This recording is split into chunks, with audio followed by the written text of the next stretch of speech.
scene. The Smash scene always wanted Nintendo support because we looked at every other fighting game, at least every other major fighting game that had tournaments and whatnot, and we saw how their companies were behind them and doing this for them, doing that for them. So naturally, we wanted the same thing. We assumed Nintendo would have common sense and just do regular, expected common sense things. What? This right, the highlighted section, that is the dumbest part of this whole entire Twitlonger thus far. That sentence right there confirms to me. Oh my god, wow! This Twitlonger here. Apparently this is some insider source thing about the inner workings of Nintendo and when it comes to the competitive Smash community. However, Nintendo's stance feels less innocent when you understand that they also deliberately prevent other entities from helping our scene through various actions or inaction. Exactly. Furthermore, these acts have gone. Wow. We don't know who this person is for sure because he posted it anonymously. It came from someone named Anonymous Smasher. But considering the length, I mean, and also the believability. But let me go back up. That's crazy. If ELeague actually hit Nintendo about hosting an event and Nintendo was just like, nah. Yeah. Okay, I can confirm this one. I actually know about this one. I actually know about that one. So, I mean, that's not going to confirm everything else in here. But I actually did know that HTC was planning a Smash event. But they backed out due to something that apparently Nintendo was talking about doing. That's something I actually have heard about before. So, I do not doubt that.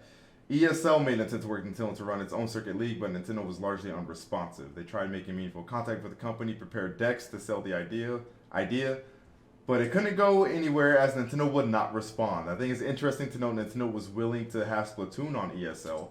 To me, that shows that Nintendo will support scenes that don't thrive on their own, like Splatoon and ARMS, but they won't touch Smash because they can hang back and reap the benefits that we create as a grassroots community, essentially letting us do all the work while doing nothing to help us get bigger. After MLG Anaheim, because Nintendo wanted to charge a $50K licensing fee per event over double the asking rate for Street Fighter 4, a much more modern game at the time. Nintendo's ridiculous, dude. This practice to me seems like a way to effectively shut down Melee and MLG without directly preventing them from running it. Yeah, so basically you set a price that's high enough to where you know they're not going to pay for that shit, so they're not going to try to run your game at that point. Also assume that this fee would be charged and no real support provided by Nintendo. Yeah, they just fucking run ads or something. Yeah, it's the usual Nintendo scuff. The scuff stuff. Comprehensive as possible. However, I'm sorry to say that we will not be able to have a live stream for Smash in Orlando this weekend. In order to stream something like this, we have to secure live streaming rights from the game's public. Fucking Christ, dude. And despite our best efforts, we have not been able to get permission from Nintendo thus far. We kept...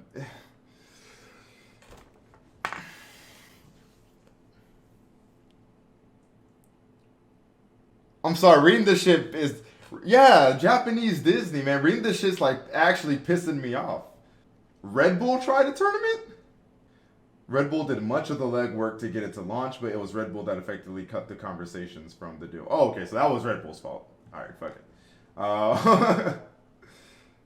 During this time, it seemed like Twitch was always close, only to have conversations left without a response from Nintendo for months, thus delaying the process. Eventually, around early 2018, after 3 years of man-hours and efforts to appease Nintendo, the parties came to an agreement. This was just a verbal agreement or agreement made in good faith. It was a written contract or agreement meant to kick off the circuit. So what happened? This would have been the moment that legitimized Melee and Smash 4 as major esports.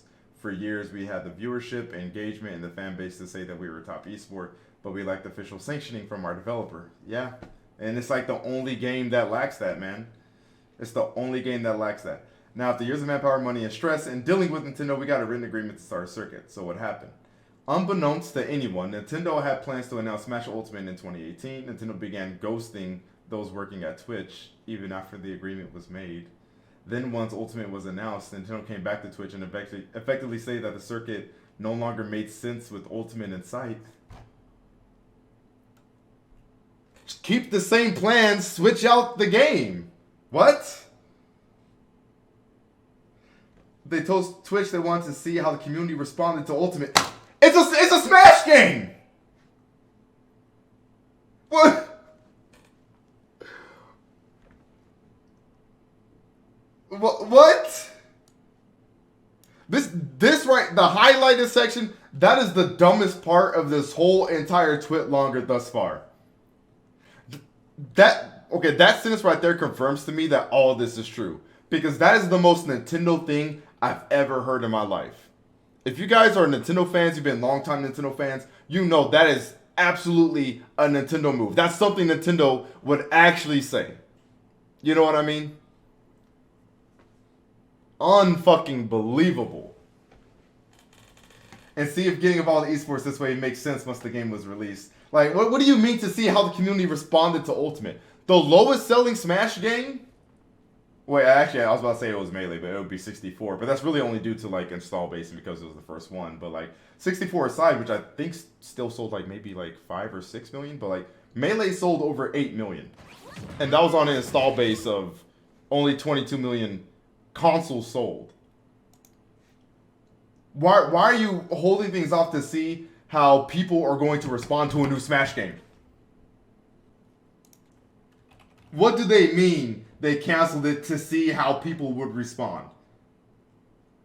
The series as a whole has sold 62 million. Ultimate's at 21 mil. Brawl, 13 million. 3DS, 9.61. Melee, 7.41. I've seen 8 million other places. 7 to 8 million. Whatever, yeah. The original, 5.5 million. Smash for Wii U, almost another 5.5 million. What do you mean you're waiting to see how people would respond to the new Smash game? What the fuck are you talking about? You've seen how, from day one, you sold over 5 million. 5 million for a brand new IP is insane. Like, that's a pipe dream for developers. You know what I mean? I believe all of that because it just makes too much sense, you know? It makes too much sense and it just adds up with Nintendo's fucking dumbassery and tomfoolery, you know? The Nintendo scene, not the Nintendo scene, the Smash scene always wanted Nintendo support because we looked at every other fighting game, at least every other major fighting game that had tournaments and whatnot, and we saw how their companies were behind them and doing this for them, doing that for them. So naturally, we wanted the same thing. We assumed Nintendo would have common sense and just do regular, expected common sense things. But Nintendo said that they wanted to kind of push PM out of the picture because they were reluctant to work with us because of PM. So naturally, organizations like VGBC and Clash tournaments and stuff like that, they were more reluctant to stream PM, have PM tournaments because they wanted that Nintendo sponsorship because they thought Nintendo would be a normal fucking company like Namco and Capcom and NRS and do the esports company thing, you know? But the thing that pisses me off the most, right, isn't even the whole, I mean, I'm originally a PM player, but it's not even the whole PM shit at this point.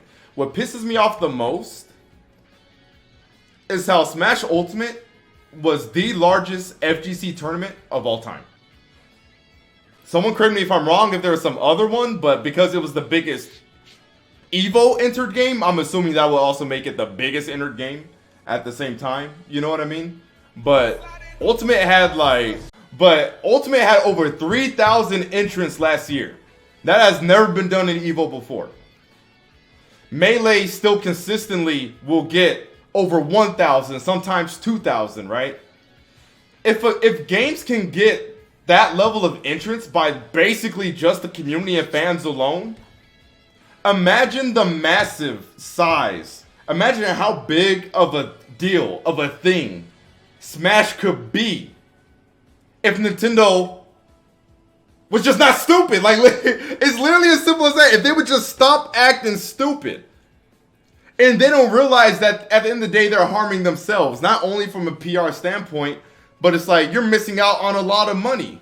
If you turn your game into a bigger esport, that's going to encourage more people to buy your game, to get into the game, to invest more in the game. If more people buy Ultimate, more people buy fucking GameCube adapters. If more people buy Ultimate, that's more Nintendo Online subscriptions. If more people buy Ultimate, that's more people that can sign up for Nintendo sanctioned events where you can make more money, right? Like, they are sitting on a gold mine and they're just like, nah. But it'll be one thing if they just said nah and didn't help. But as we know, and as the Twitlonger said, like, we know that there's plenty of instances where they have tried to act against it. Like how they're doing with Big House Now and all that type of stuff. Absolutely ridiculous, man. I don't understand. It's like you are hindering yourself. You are causing yourself to not have money. You're making less money because of your just unwillingness to embrace what you have. If I'm a company and I see 3,000 people signing up for a dumbass tournament for my little children's party game, I'm gonna capitalize on that. You know what I mean? Like, oh shit, okay, let me get something together, make a real tournament. You know what I mean?